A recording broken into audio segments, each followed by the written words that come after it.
And Your Honor, if I could just approach the jury and You may. and Mr. Rivera, if you can't see it, if you need me to show you the picture again, I will, of course. But you see this concrete pillar right here, Yes. and what we're looking at is this pillar, correct? Not so much a pillar, it's part of the wall. There's a cutout.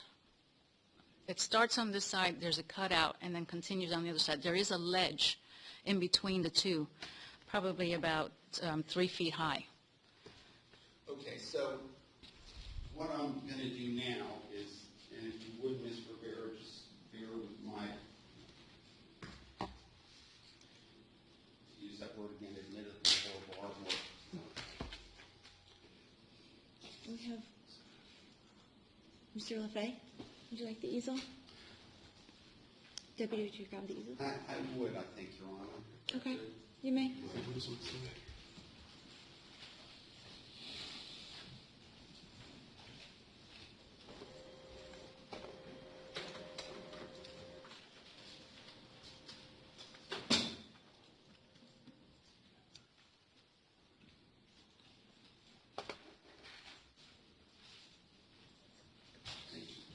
Thank you so much.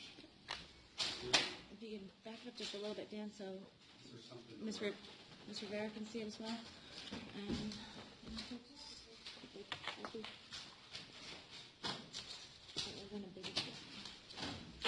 giant, there's two. Big red and big black. Sorry, there's no ledge for the markers up there. You can just put it on the table. So, Your Honor, permission to move about the courtroom. You may. so what we're looking at here is, Dan, can you move it back a little bit so as Ms. you mentioned, Rivera can has see it? like a cutout. No, I'm just having it back so Ms. Rivera can see it as well. There you go. So everyone can everyone see it at this point? Yes, A little I can. bit more. So, So, there you go. There you go. Perfect. Thank you, Dan.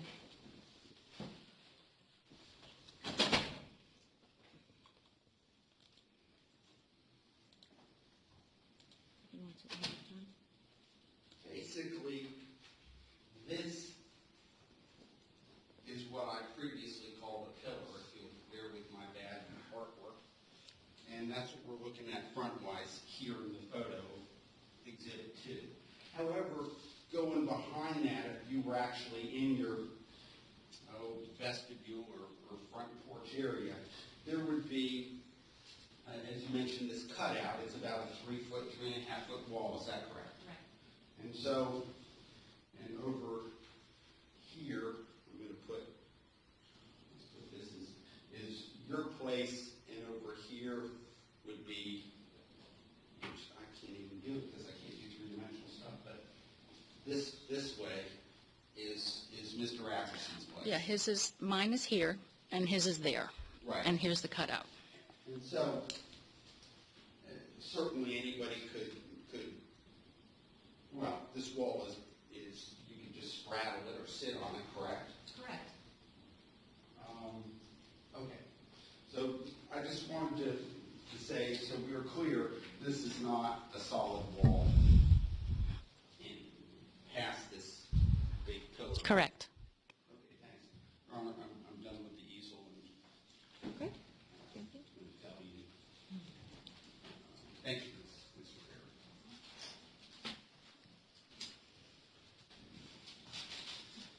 Thank you. Not a problem.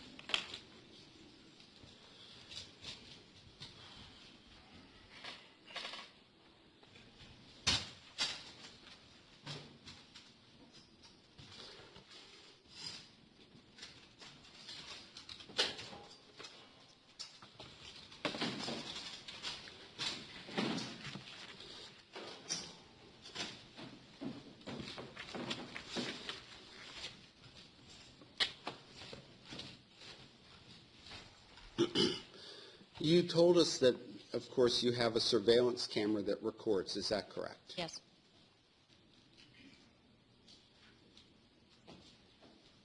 But that camera would pick up anybody walking from the right, that is to say the Appersons, the left to your front door. Is that correct?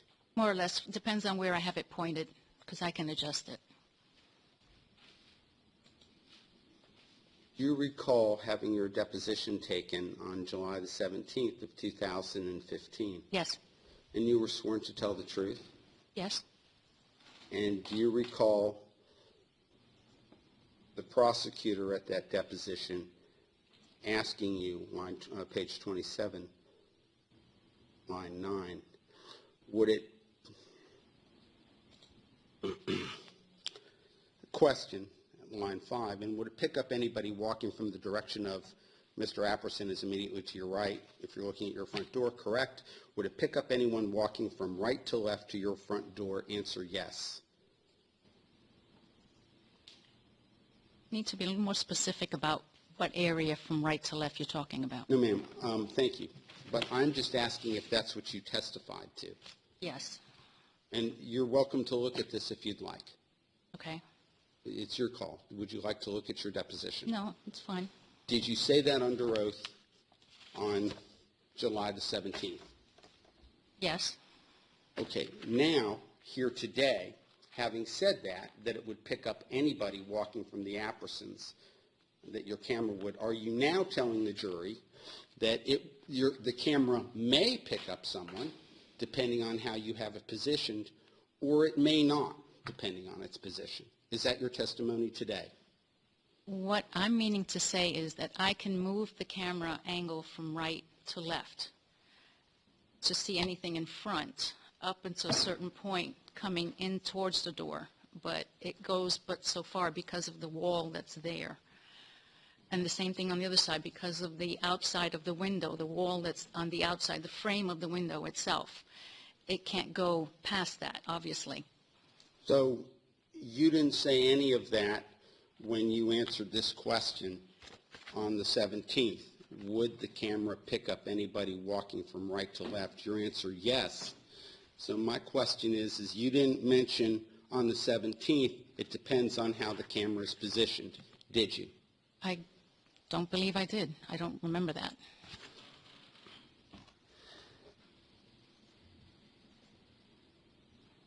You review your camera footage every 3 to 4 days, is that correct? Yes, And you did not see any video footage of Mr. Apperson coming onto your front porch, is that correct? I did not. It doesn't go that far. My question is, did you see any footage of Mr. Apperson coming onto your front porch? No.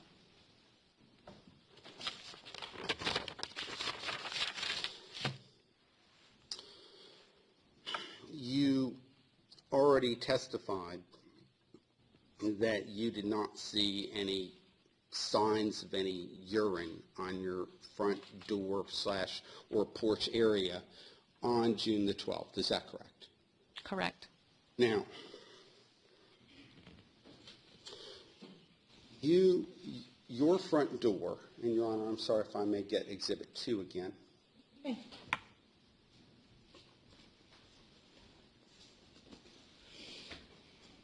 I mean, I'm looking at the same photo that we've looked at, the same one, which is part of Composite 2.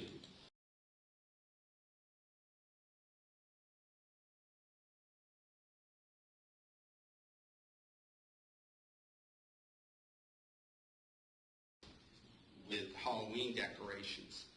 That has, there are 2 doors there, is that correct? My door and their door. Well, thank you. You mean my front door? Thank you, and thank you for letting me narrow my question. I'm just speaking about your door. Okay. You have 2 doors, do you not? Yes, The first one is a plexiglass door, correct? correct. And basically, you leave that, when you're not at home, closed. And, of course, this photograph, which is 2, is, of course, taken at a little bit of a distance, and it is glass, so in front of your door is a clear plexiglass door. Yes, You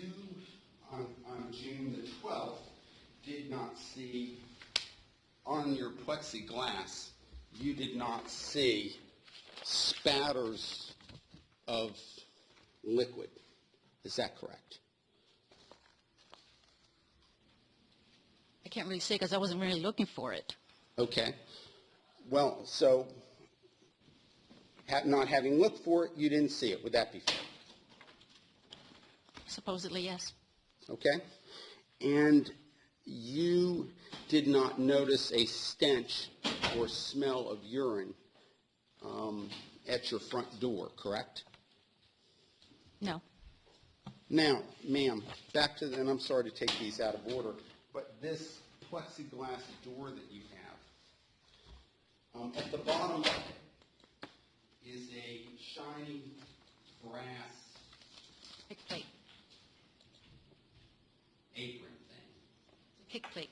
Kick plate, thank you. And that shiny brass kick plate did not have streaks and spatters of urine stains or anything on it that you noted when you got home on June the 12th. Is that correct? It's correct, but I didn't look at it either, so. So you had mentioned that certainly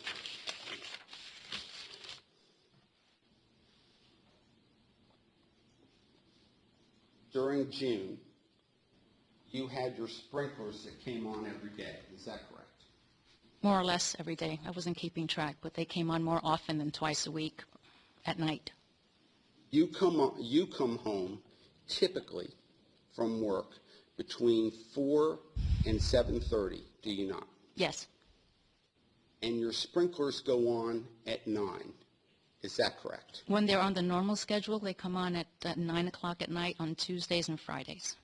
Okay. But otherwise, in here, you're using them more often, so they could go on every day at 9, correct? Yes, Your sprinklers do not hit the front door. Is that correct?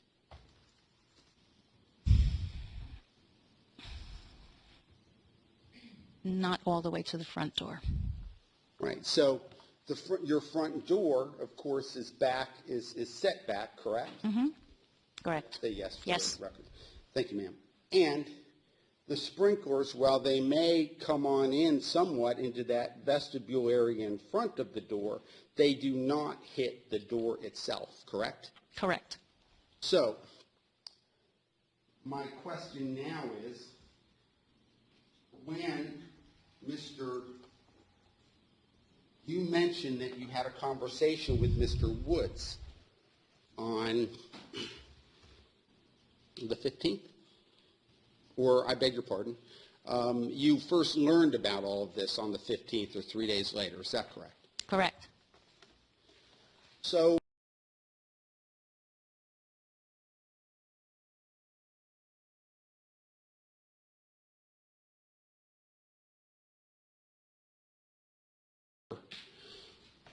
there were no 3-day-old urine streaks on your plexiglass, urine spatters on the plexiglass, urine stains on the plexiglass, or on the brass kick plate. Is that correct? Correct.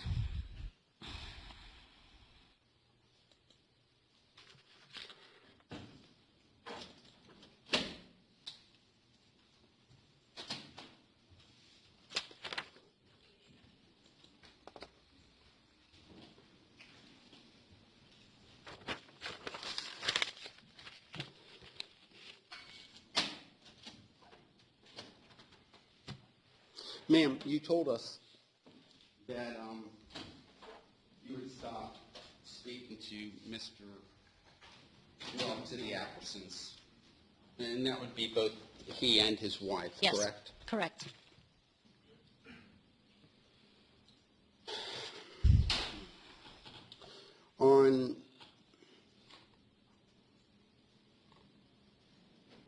I'm sorry, Your Honor, this is a point when I actually spoke about this with Mr. Futch, so I need to approach with Mr. Futch.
Ms. Rivera, I want to just direct your attention to something that happened. You had mentioned that you had stopped speaking to the Appersons, indeed, several years ago. On December the 7th of 2012, was your boyfriend, Alan Brady, arrested for striking Mrs. Apperson? That was what they said happened, yes. I'm just asking if he was arrested for it. He was arrested. That didn't make you happy, did it?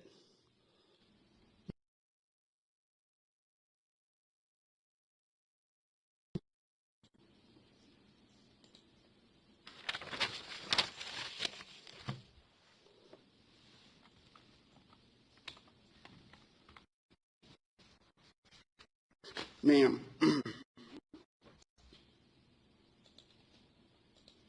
you told us that during June, and in fact before you had heard about, 3 days before you heard about this, on June the 12th, that you had filed an injunction. That's correct. You went to court on that injunction on June the 23rd, is that correct? That's correct. The injunction was denied, correct? Correct. And that's the very day that you made out a police report in this case, is that correct? I don't remember. Would it refresh your memory to see the date on your written statement? Yes.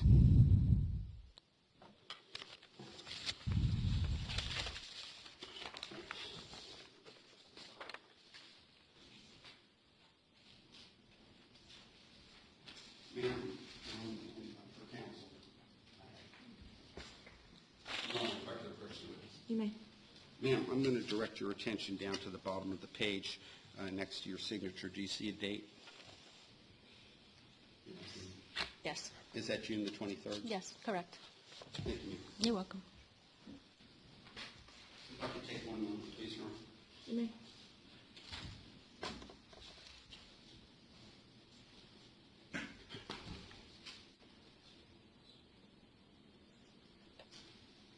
Your Honor, I have no further questions. Thank you. I'll collect my stuff.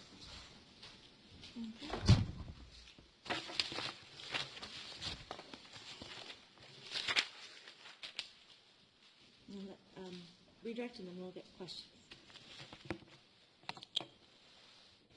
May I approach the clerk, Your Honor? Okay.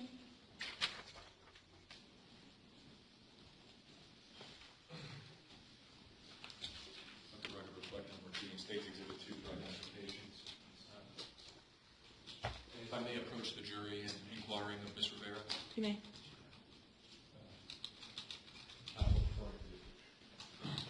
Ms. Rivera, can you see this from here? I'll start here. Yeah, I can see it. Is this window where the camera's located? That is the camera. And this is the front door? Yes, Right. correct. Okay, so if I'm, now you know what I'm referring to, the camera would be in this window here, and the front door where that gap between the two units is over in this area. How many feet would you say the front door and the gap wall is recessed from where your window is?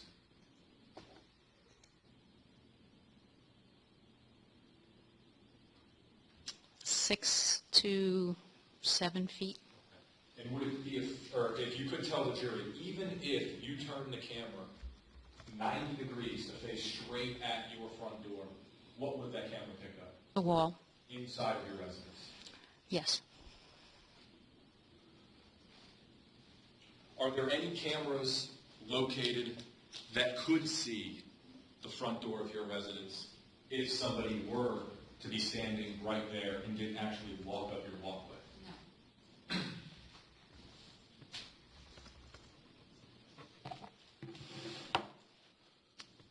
No. Now, you were asked about a statement in the deposition, and forgive me, I don't have it, the deposition in front of me, but something along the lines of, if somebody was walking from right to left in front of the residence, would your camera pick that up? And you answered yes in the deposition. Yes. Okay. And with where your camera is facing, if somebody were walking from right to left, be it from facing out right to left, or even in the alternative, from the right to the left in front of your residence, the camera would pick that up. Yes. Okay. But it has limitations. Yes, Objection leading. Does the camera have limitations in exactly how far to the left it can see? yes, it does. No because matter of- how far you turn that camera? Objection leading. Okay. Sustained. I'll move on, Judge. During the months of June leading up to this incident, how often was your front porch wet, be it from the sprinklers or anything else for that matter? It's hard to say. I'm going to say almost every couple of days, whether it's rain or Was it sprinklers. my apologies, you can finish. I'm sorry. No, it could be, it's hard to say because they would come out, a lot of them just test them to, make adjustments to them. And so he'd run the sprinklers during the day just to check the timing of them and whether or not they're working properly. And so it just, they were out there a lot and they were running a lot. Someone with maintenance? Yes, no, Greener Industries. And was it unusual to you, be it when you're leaving for work in the morning or at any point in the day, to have portions of your front porch wet as a result of sprinklers? Not at all. It happens all the time. Would it be unusual to you to come home and see liquid on the porch? Not at all.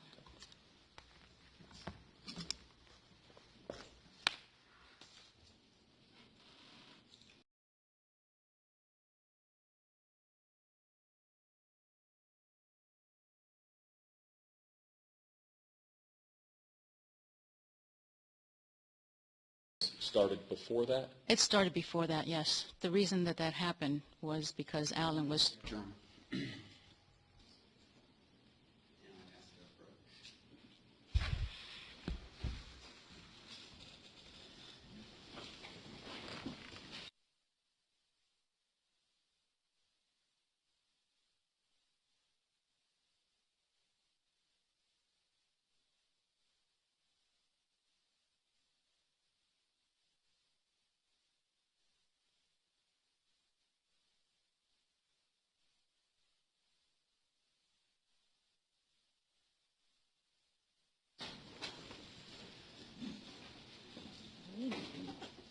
Ms. Rivera, without getting into the specifics of that incident, the relationship between you and the Appersons as neighbors soured long before December 2012. correct. And for the record, you personally were not involved in what took place between Mrs. Apperson and your guest at your residence. Correct.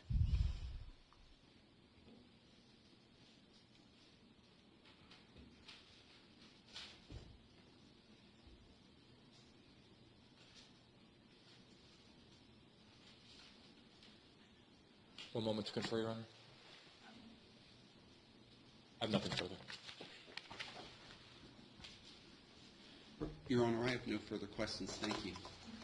And as I said, before we break for lunch, I did want to ask if there was any questions from the jury for either Mr. Wood or Ms.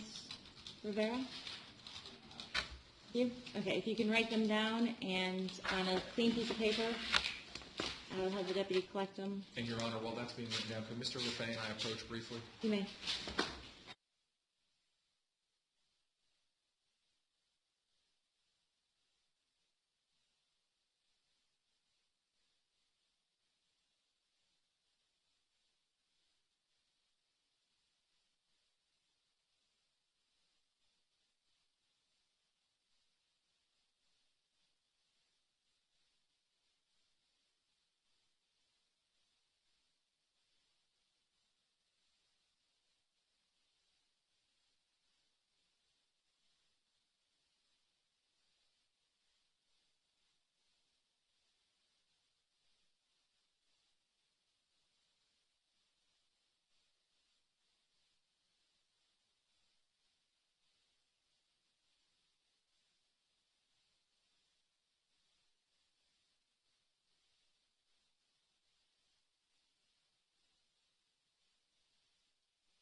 Counseling might as well come back up because we do need to convert. As I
proposed, and the answer to that is by stipulation, the attorneys agree it was July 17th of 2015.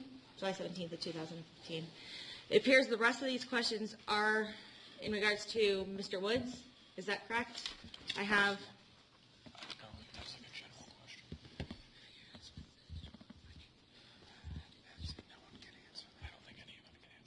Right. This one's kind of.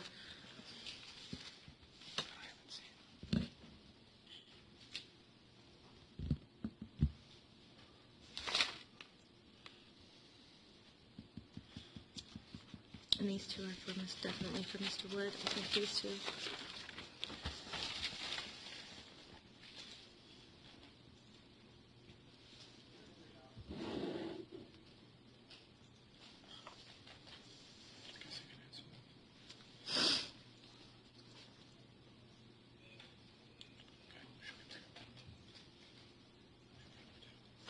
At this point, actually, Mr. Wood may be able to answer if he saw, but I do not know. It could be asked of Mr. Wood if he knows, and if he doesn't know, he would not know.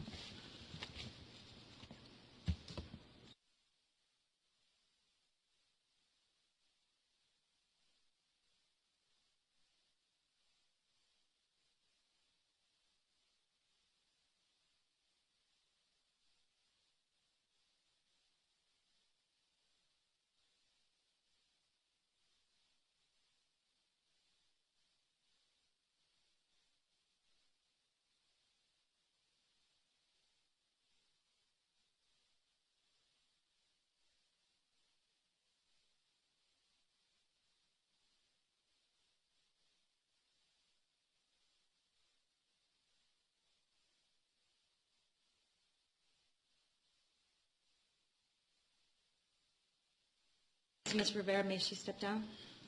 No objection, Ron. No objection. Okay, subject to recall, and can we bring Mr. Wood back in, please? Thank you, Mr. Rivera. I will answer this question as well. While we are bringing Mr. Wood back in, the question from the jury was, how did Mr. Apperson get from his condo to Ms. Rivera's with the hedge and wall running between the two? Okay, that question was asked of Mr. Wood previously, and based on that question being asked, the objection would be asked and answered. So therefore, there is a proper objection that would have to be sustained, and therefore I would have to instruct you that you must rely on the evidence already presented and your memory of that evidence. Okay. Now, as to Mr. Wood, you may come forward. Thank you.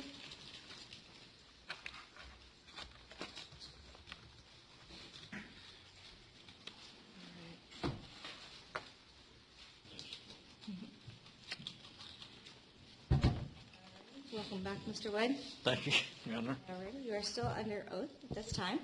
We had a couple questions from the jury. The first question, and the attorneys will be able to follow up these questions if they have any follow-up. The first question is, what time was it when you came to clean the pools? On Friday, I come usually very early in the morning. I couldn't see to clean the filters, so I came later on in the afternoon, right after lunch, so people could swim in a nice clean pool over the weekend. Okay.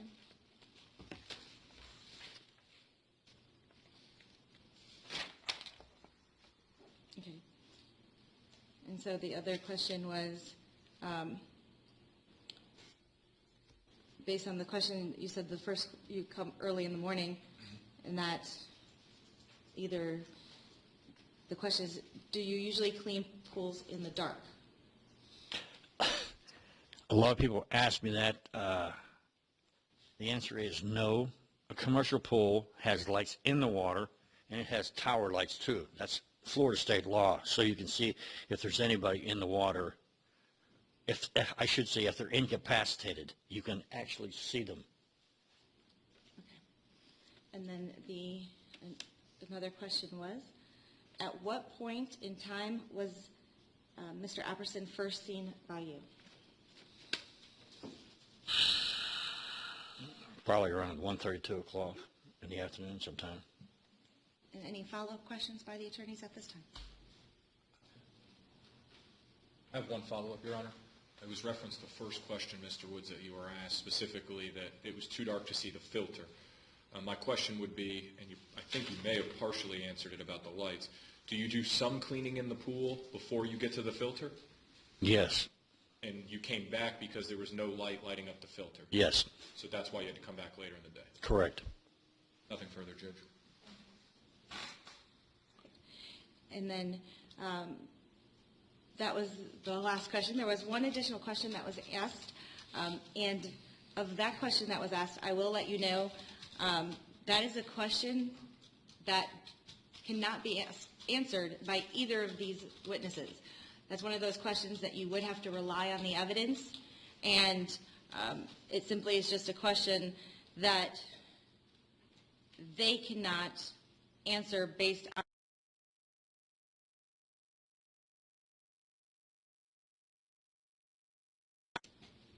so we will not ask that last question.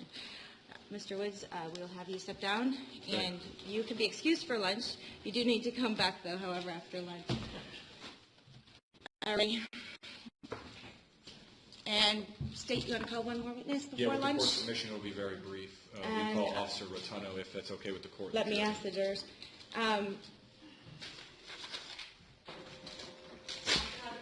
The attorneys, they did tell me and promise me that it would be brief. We would let you leave for lunch around 12:30 or so, not too much after normal lunchtime. However, if you want to go to lunch now, I will excuse you for lunch now. But if you want to keep going and do one more witness, we can do that. Keep going? Keep going? Everyone in agreement? All right. We'll keep going and do one more witness. State will call Officer Robert Rotuno.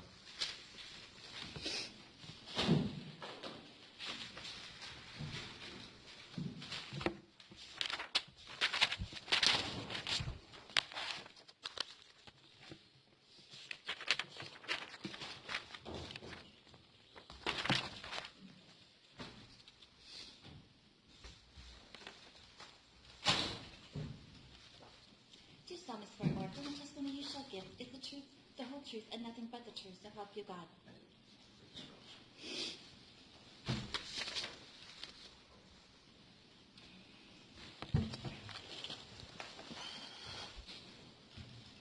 May I proceed, Your Honor? You may. Good afternoon, sir. Could you state your full name for the record? Robert Rotuno And how are you employed? with Winter Springs Police Department. In what capacity? Just an officer, road officer for Police Department. And how long have you been employed as an officer with Winter Springs? 5 years. Briefly tell the jury what your job duties are.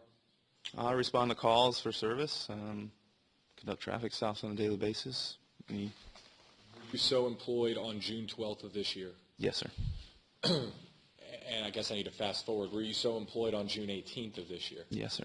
Do you recall getting a call and responding to 516 Club Drive? I do. Okay.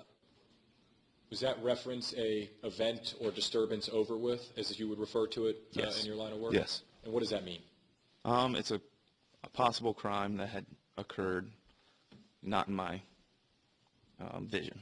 Okay. Not in your presence? Right. Yeah. Correct. Did you meet with a Sherry Rivera? I did. Did you meet with a Karen Payne? Do you recall meeting with her? No. Okay. And is Miss Rivera the owner, resident of 516 Club Drive? Yes.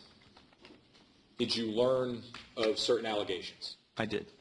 Make a report. I did. At some point, did you meet with a Anthony Woods? Yes. Did he write a statement? He did.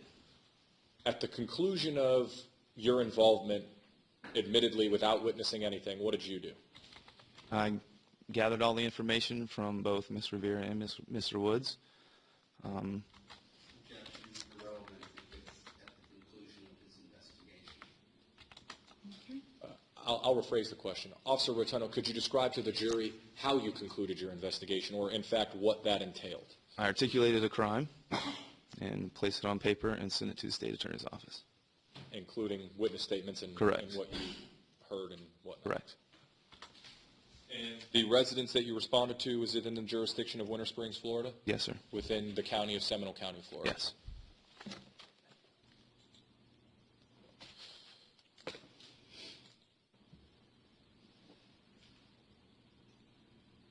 I have nothing further for the officer.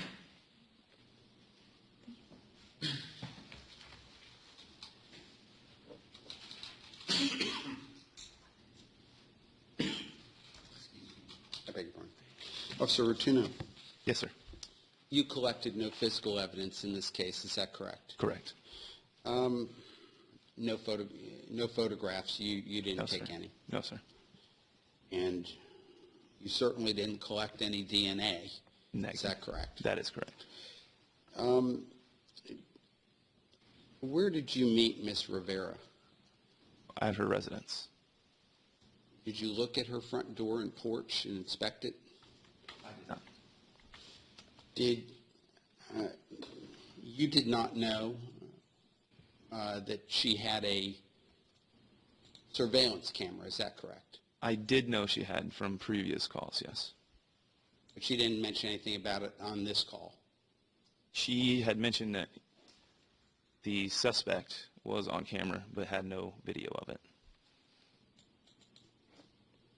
So she said that he was on camera, but she had no video? Correct, of the front door. So she told you that she had him on camera? No objection to hearsay. Sustained. Okay, well, did you ask to review the camera? I did not.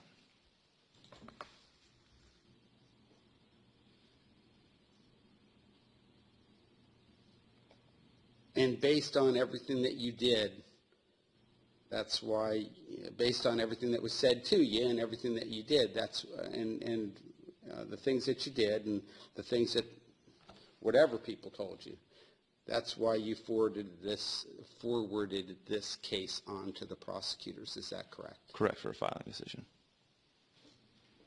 You were the investigating officer, correct? Yes.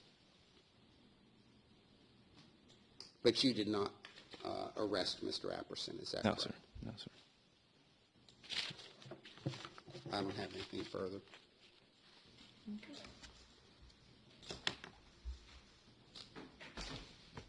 I have no follow-up, Your Honor. And is he released or subject to review? He can be released, Your Honor. Be released? Excuse me.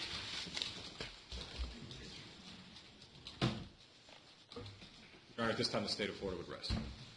Alrighty. And at this time, we will go ahead and take our lunch break. As I said, I would have you take your notes and place them face down on your chair when you leave. As You'll be permitted to go about and do whatever you'd like on your lunch break. You can go wherever you like. Everyone familiar with the area pretty much? Yes? Kinda? All right. If you go left towards Lake Mary and on Lake Mary, you're going to find a lot more places to eat than if you go right towards 434. That's just my finding of the area. So you're more likely to go there on Lake Mary. Has a lot more selection. I would ask that you return at 1:15. We'll try to get picked back up and started by 1:30. So Dan will meet you. Where are you going to meet him, Duffy? Down in the same place you met him this morning, down in the jury assembly room. And while you are out, again, I would just instruct you, please do not speak with anyone about this case. Don't let any family members or anything ask you about the case. Obviously, your spouse or something may say, well, how's it going? Of course, you can answer, it's going, or it's a day, we're there. But please don't, divulge any too much more information than that or any additional facts. If anyone tries to talk to you or speak to you, please just tell them you're on the jury and walk away from them. Let the deputy know. If anyone does approach you, he will let me know. Again, you don't speak to each other. You do not have to do any type of research. Please do not. If you come across anything or if you get in your radio and you hear something on, as Ms. Gibbs was a good example, just turn it off, close it up. Just do not look at it, okay? All right, we'll see you back at 1:15. If I could just approach before the jury is excused, I apologize. It has to do with scheduling. Sure.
All right. And at this time, we will hear motions from defense. Your Honor, I am going to move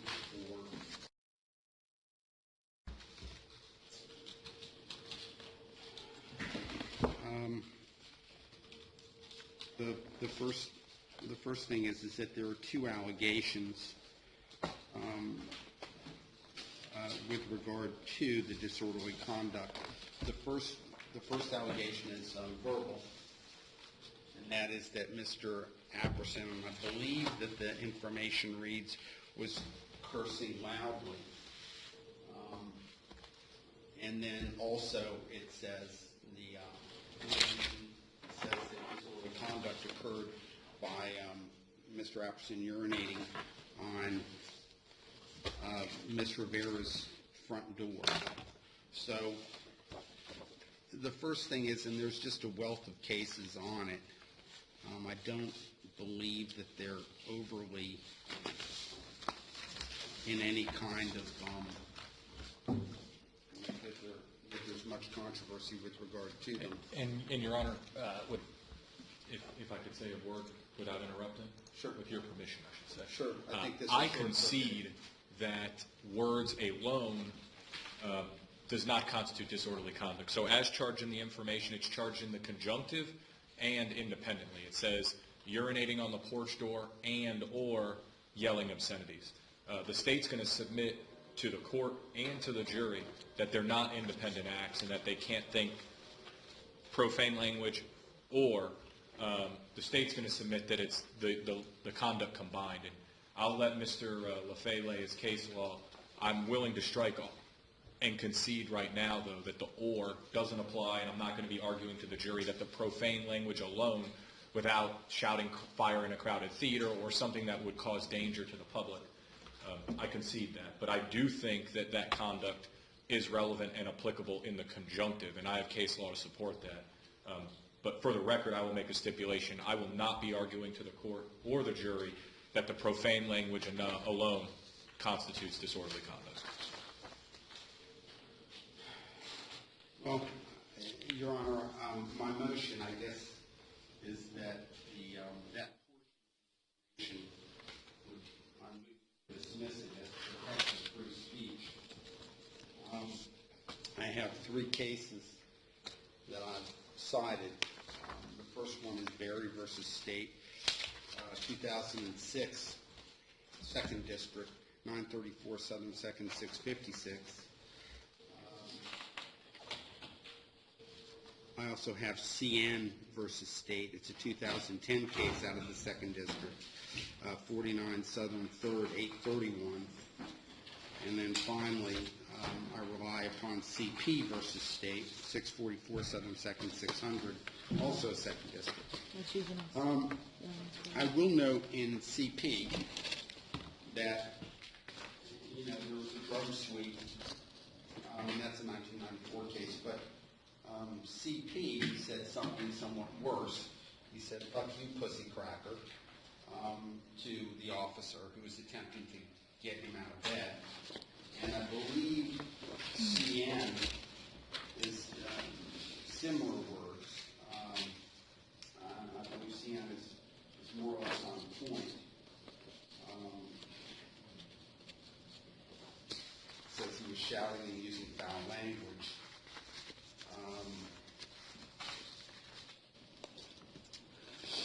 Those are the actual words or here or not. But it has to be for the words to continue on in this case, even in the disjunctive, or excuse me, in the conjunctive. Correct.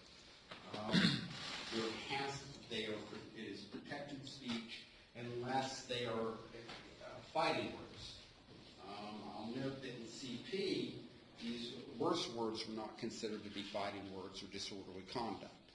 And I don't see how, and I'll say I just see a disconnect between cursing and urinating. I don't see how the two can be joined in any logical way. I don't. So, for example, if Mr. Apperson is, it could happen on the facts, I suppose, if someone were cursing at another person or at another person's property, and then they urinated on the person or the property, I could say, okay, well, there's a connect. But here, there's, according to the testimony, the police are not present, yet there's a sort of a just outburst against non-present police, and we heard that, of course, Ms. Rivera is not on the police force. And then a comment directed or a curse directed at Mr. Woods, and he's the pool guy.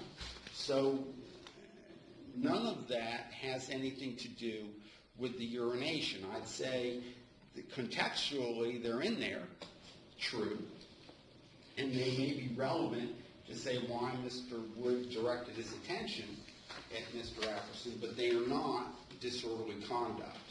And there's no link between the urination and the protected speech. The speech itself, it is not fighting words per CN. It's not, these words are not, there's nothing in the testimony that Mr.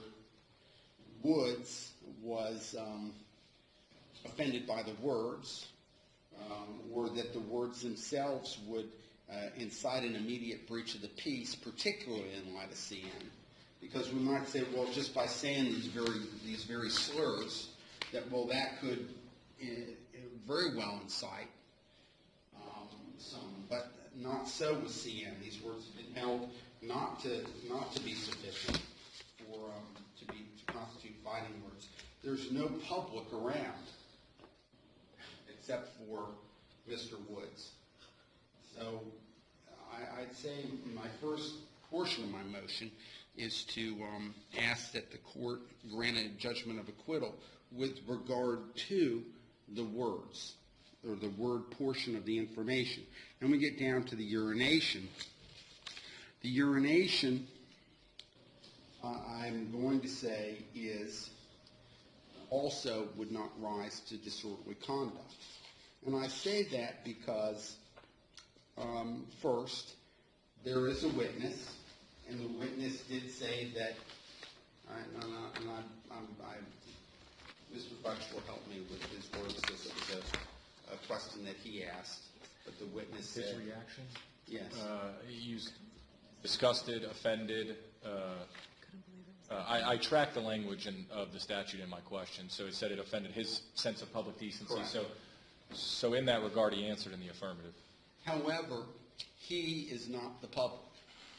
And under what is in evidence in 2, I note that the front door of the Rivera residence is a somewhat secluded area. It's inset or setback. It's surrounded by one closed door and two walls. Anybody with a point of view would have a very narrow point of view, and that would be from directly across the street. Apparently only one person did. That person didn't do anything. It didn't. So there's, now since it's a somewhat secluded spot, we now, if we're going to say, well, this is disorderly conduct, then we're going to get into saying that we would arrest persons who are, in deep foliage in the woods or in some other secluded spot. There is a case, Your Honor, and I have it in my pack, and I believe,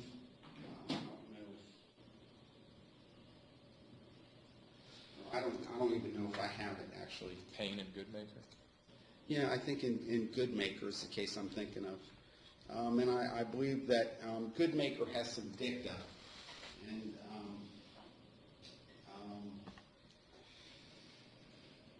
Goodmaker says, well, that if I could see a copy of it, because I have a copy for court and counsel, George. I meant to bring it. And the state's going to be relying on that as one of its cases to support disorderly conduct.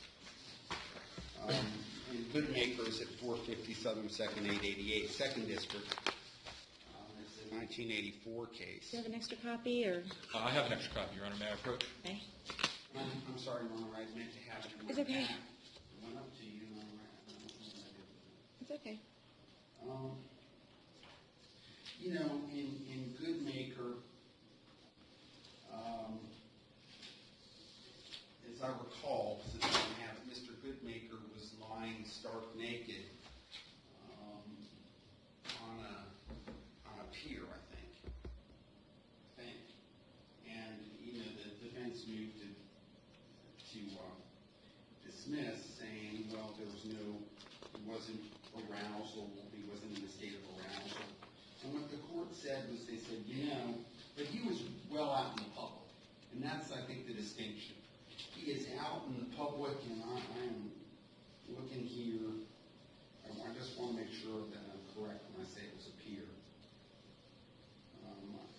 My recollection of the case that Mr. Goodmaker's was not awake or conscious. So was out on a dock located near Pelican Bay. So anyway, he's well out in plain view, and in full in the presence of anybody and everybody. And And so what the court said is they said, you know, for indecent exposure, there has to be some lascivious exposition of the human organs. And here, they said, you know, he certainly could have been just being fully nude. He could have been, you know, prosecuted for disorderly conduct. And so that goes in nudity as opposed to urination.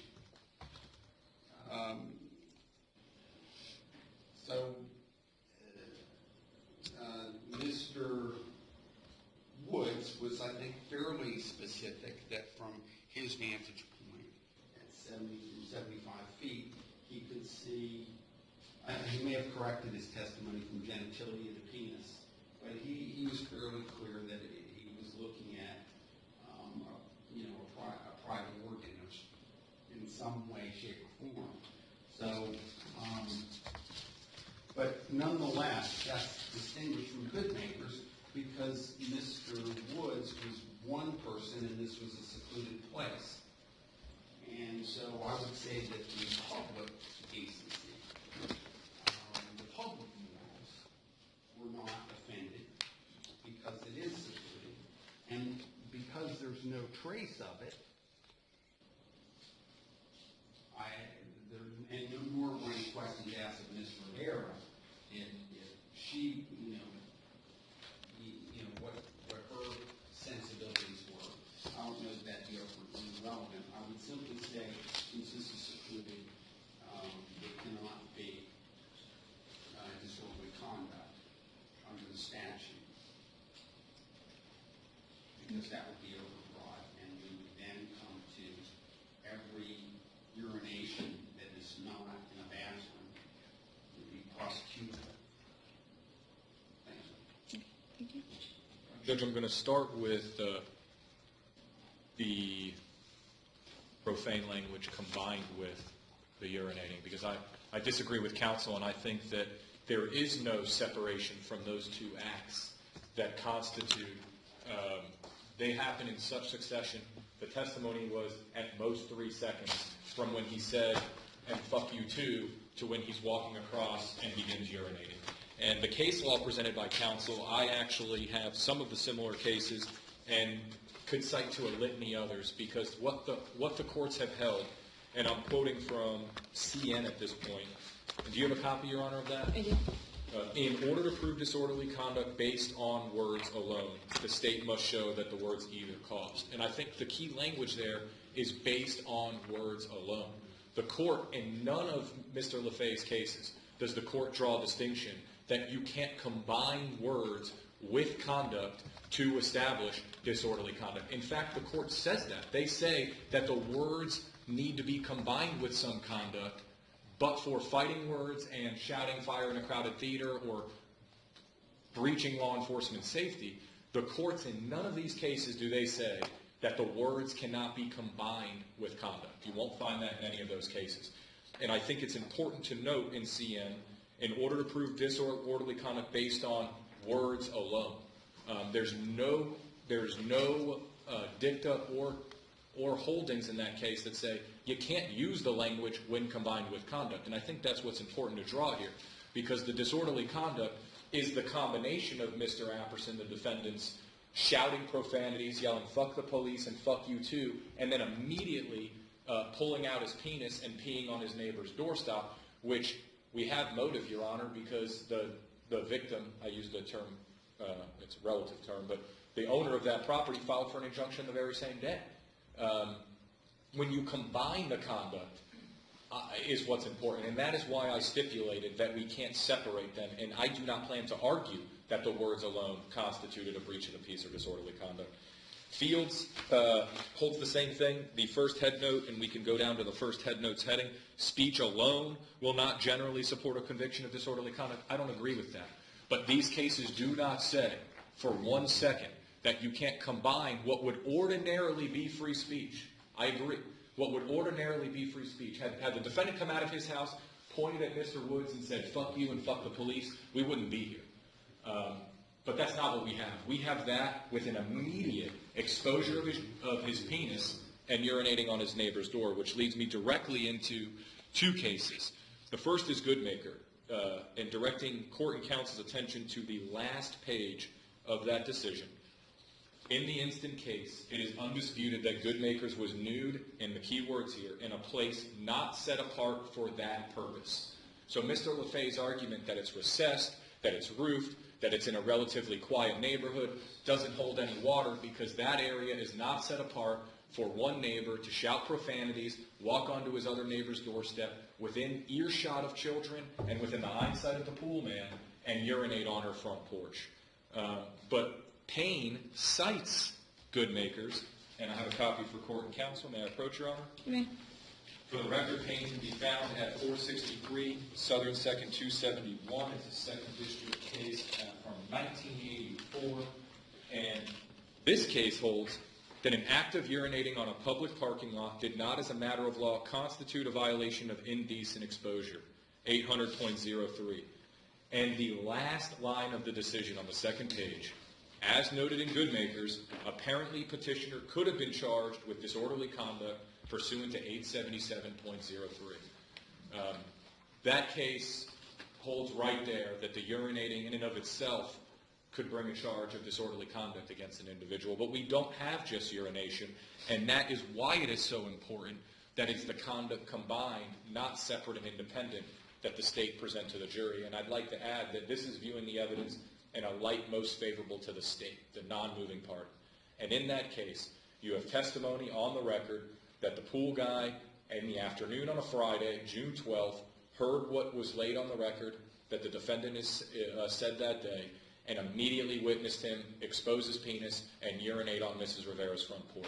And it's that conduct combined that establishes, that offends the public sense of decency, that may offend the public morals, and that certainly, and I think it's important to note that the statute says, or did engage in such conduct as to constitute a breach of the peace or disorderly conduct.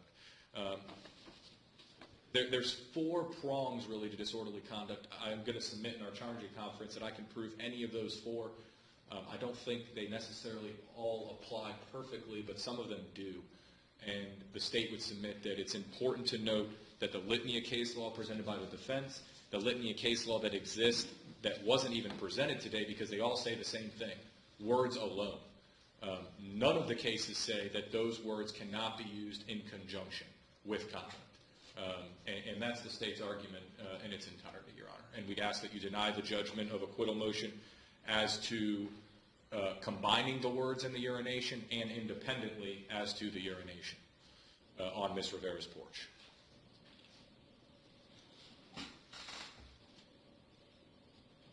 Your Honor, I guess in a 10-word rebuttal, I'll say, but there was no breach of the peace.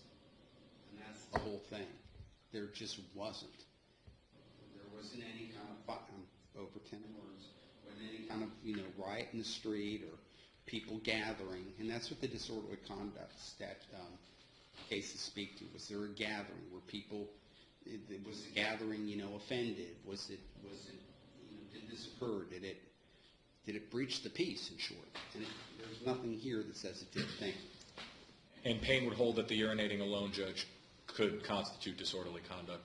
The state simply submitting that because the conduct is so intertwined with no gap, but for the amount of time it took the defendant to step to his neighbor's porch, that conduct combined constituted disorderly conduct. Even without the profanities, the state could still bring a disorderly conduct on the urination charge or the allegation of urination. But there's no case law before the court that says that the words can't be combined with conduct to establish disorderly conduct. In fact, the state would go so far as to say that the cases that discuss the breach of the peace that lead to officer endangerment combine the dangerous fighting words with the actions of the individuals. The case presented, Barry, is simply 2 parents arguing at a school and then having words with some of the children, and the children got upset. And when passerbyers saw that the children were upset, traffic backed up. But again, there was no conduct there. It was just speech. And it's a question for the jury whether the public decency was offended.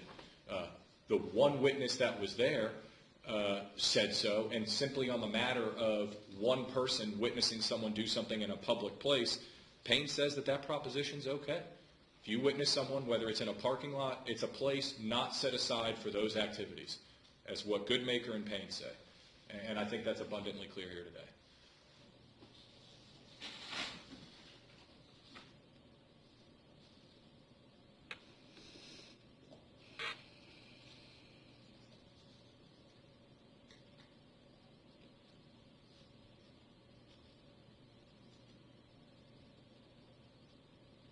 Okay. So as to the judgment of acquittal, is it, I'm just clarifying for defense counsel, is it one, a blanket judgment of acquittal as to the language, judgment of acquittal to the speech, and then a judgment of acquittal to it all, or are we piece and parcel, or are we doing it as all? Here's what I Not quite clear. I guess what I did, Judge, is, and thank you for asking, the first thing I did was use our First Amendment arguments and case law, and so my judgment of acquittal went on those grounds specifically to the speech portion of the information. Then I moved on to my argument that separately, the urination would not be a breach of the peace because it was in a secluded, if you will, setback area and removed from public view except for directly across the street from the photograph in stage 2. Then I basically combined them and said, moved for judgment of acquittal across the board because the speech did not get B, the urination. There's no connect between the two. So it is across the board, and then it's each one individually, for each prong of the information individually. Thank you. I am going to